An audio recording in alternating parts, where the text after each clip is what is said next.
my name is Barkley Romero and I am with Retsy and Real Gratitude, and I am here today with Bethany Eggleston of Arizona Helping Hands, and we are going to be talking today about what they do for the community and how they help out. Bethany, can you tell us a little bit about who you are, how long you've been with the company, and what you do?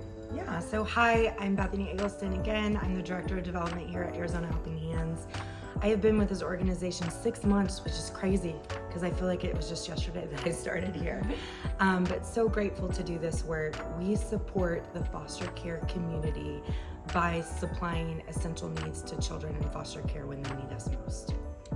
Awesome. Well, thank you so much for being here with us today. We're going to show you a little bit about what they do, and we're just going to show you around. So come with us. The foster care institute. So this is a 15,000 square foot warehouse. This is our boutique here. And this is a huge opportunity for a child when they're removed from their home. Most often they have nothing. Like, it's sudden. They don't get to plan and pack like we do when we're like going out of town or going to stay with our friend for the weekend. They don't even have a suitcase to pack most of the time, right? They might not. I don't think that's something that we probably know, like what did they have, but what I do know is once they move into their new space, they have nothing.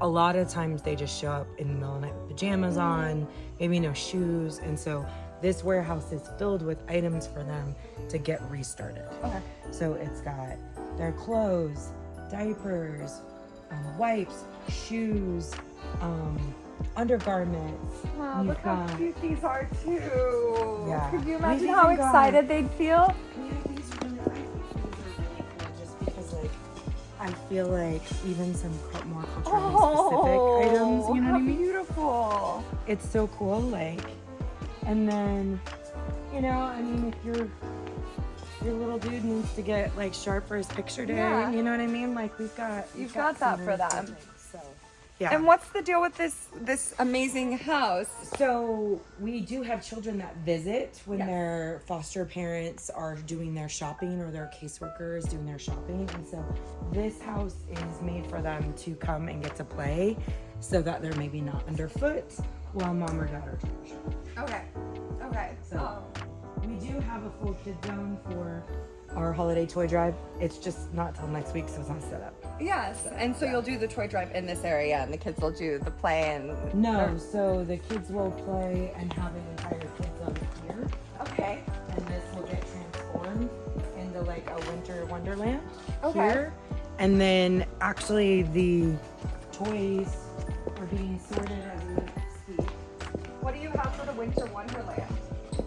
I actually have a staff member that's planning all of it and looking at right now. But it's we're also partnering with Russ Lyon, and Russ Lyon is doing like crafts and spin the wheel prizes, and there's going to be movies and all kinds of stuff. So this is where, and so you accept books as well. Yeah. So this is where the shop. Wow, this is incredible. So you accept the toys year round? We accept everything year round. Yeah. Okay.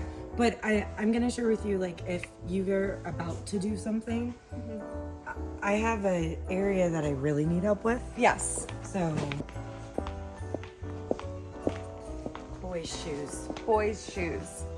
We can't even keep them on our shelves. What sizes? All sizes? All sizes. Okay. So this area is like, there's one side of it that's like kind of, you know, like teenage sizes. And then this side over here is little kid sizes. So we really go from like size 1 all the way up. All the way up. Yeah. Okay. So. Yeah, we can help and out you with can that, see right? some of these like little ones. So if we were gonna do, so if it's like you're looking, all of these, we just got a donation of 61 pairs, which is why there's shoes on the shelf today. These will be gone in a matter of a week or two. So it's a huge need. We can't ever keep enough. Okay. Like, someone could give me a truckload and then I would be like, okay, we'll be okay for a couple months. You know what I mean? Like, and that would be like a van trailer load. You know what I mean? Like, we just go through them so quickly. Because I mentioned earlier, we hear stories of kids that show up at their foster parents' house or at the welcome center, and they're just wearing their PJs. They're just wearing what they had on. And so they have to have everything. They need everything. So these kids that end up in the foster system, how are they usually connected with the families? Do you know?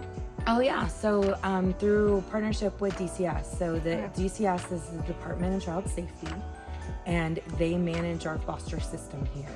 So there's a caseworker for every child, and part of that caseworker's job is to match them with the family.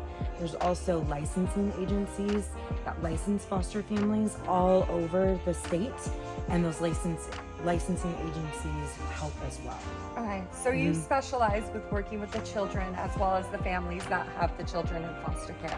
Families, group homes, other foster care agencies, but we are in support of the foster community itself so that we can best support and get these things into the hands of every kid who needs them.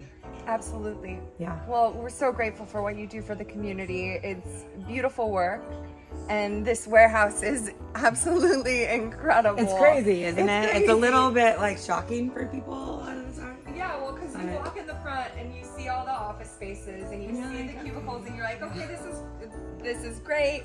And then you walk back here and you're like, oh, this is great. This is fantastic what you can do with this space. Well, let me show you one of the coolest things we do, and kind of one of the areas we got started really in foster care was with beds. Probably it is the opinion of the state and in so many people is, you know, when a child is removed from their home, we want them to go with a relative because that's going to feel more safe and normal for that child, right? Absolutely. And so we heard stories so often of children maybe getting pulled out of their home, going to grandma's, going to cousins, and these people are taking not one child, they're taking families of 5, sometimes 7. And so does grandma have 7 beds? No, grandma does not have 7 beds. Yeah. So they're like arguing and sharing who gets to sleep on the couch and not the floor tonight.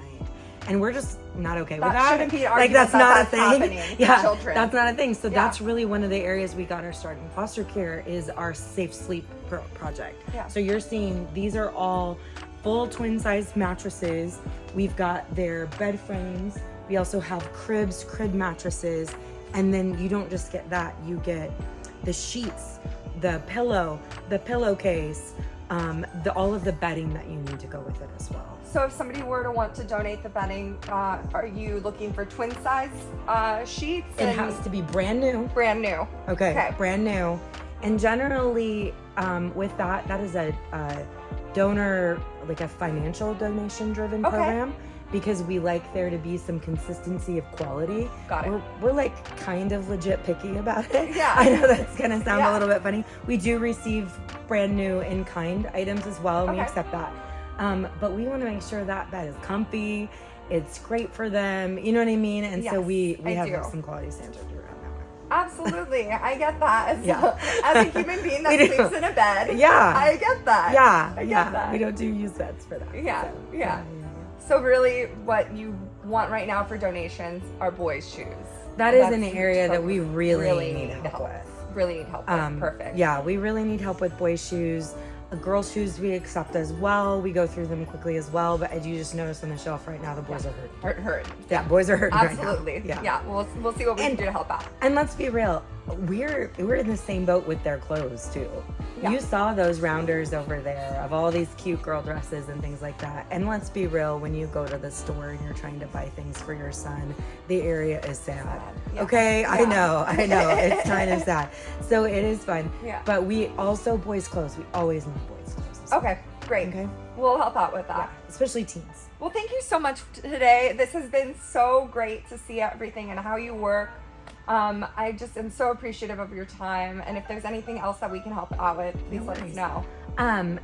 No worries. We are so excited to partner with you, and we are so grateful for every member of the community that shows up and says yes to kids in foster care. Because this is how this stuff happens. It's not because we're doing this work or because we have this giant building. It's because people like you, people like your clients that show up and say, I want to help.